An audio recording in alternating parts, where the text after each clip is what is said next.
In today's gospel passage, Jesus is coming to the end of what in St. Luke's gospel we call the Sermon on the Plain. This is parallel to St. Matthew's Sermon on the Mount. And so far, as we have heard in the last 2 weeks, he has instructed us, his disciples, to love our enemies, turn the other cheek, treat others as we would want to be treated, and not judge them. And now he gives us 3 brief, challenging parables.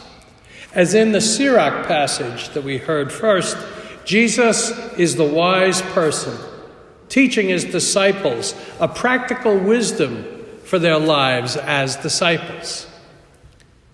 The first parable calls we disciples, you and me, to examine ourselves.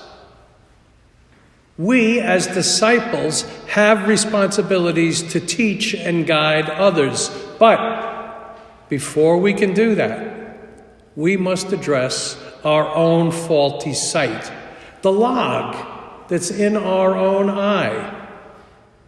In other words, Jesus is directing us to be self-critical. If we are, then we can guide others on Christ's path. Because we have to be careful that our attempting to help remove the speck from the eye might just be a way of avoiding an honest look at our own shortcomings. In so many ways, we are teachers. We train our children in the faith. We volunteer to teach religious education. We are mentors for baptismal candidates and returning Catholics in our parish's RCIA program. Or we respond to a friend's inquiry about what we believe and why is it that we do what we do. Well, we are not perfect Christians. And so those roles that I just mentioned, they require a certain humility on our part, as well as an ongoing attempt to see more clearly. Sight comes to disciples in so many ways. Faithfulness in prayer, reflection on the scriptures, seeking counsel for problematic issues in our lives. Will we have perfect spiritual sight? Probably not. But coming to see is a process that must be a disciplined part of our lives as we try to guide others in the way that Jesus has just spelled out for us in his sermon. And Jesus' second parable proposes that good fruit comes from a good tree. There's no emphasis here on what we have to do to produce good fruit. A good person will, Jesus tells us, bear good fruit, as if by second nature.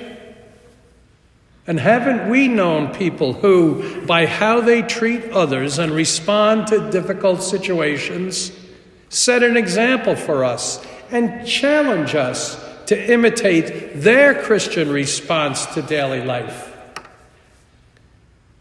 Eucharist is a prayer of thanksgiving. That's what the word Eucharist means, Thanksgiving.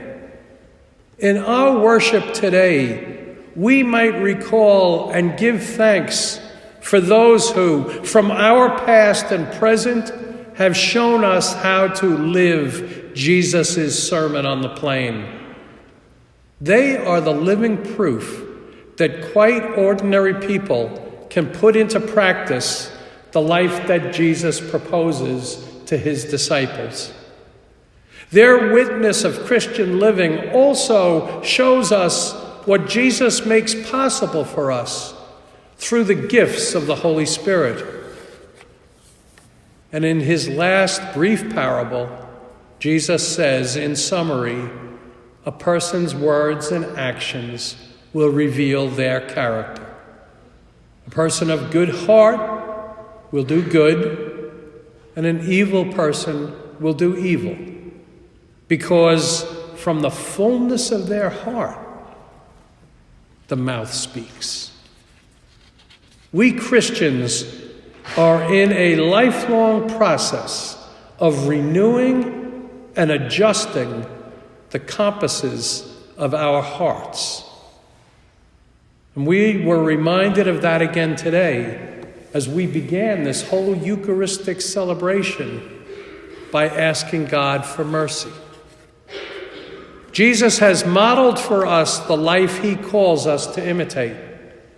But on our own, we cannot live what he has set before us in this sermon.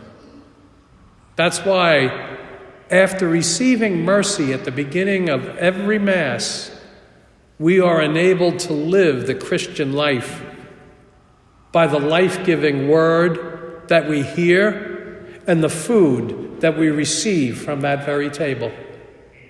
The very presence of the one who both teaches and enables us to live his life in this world.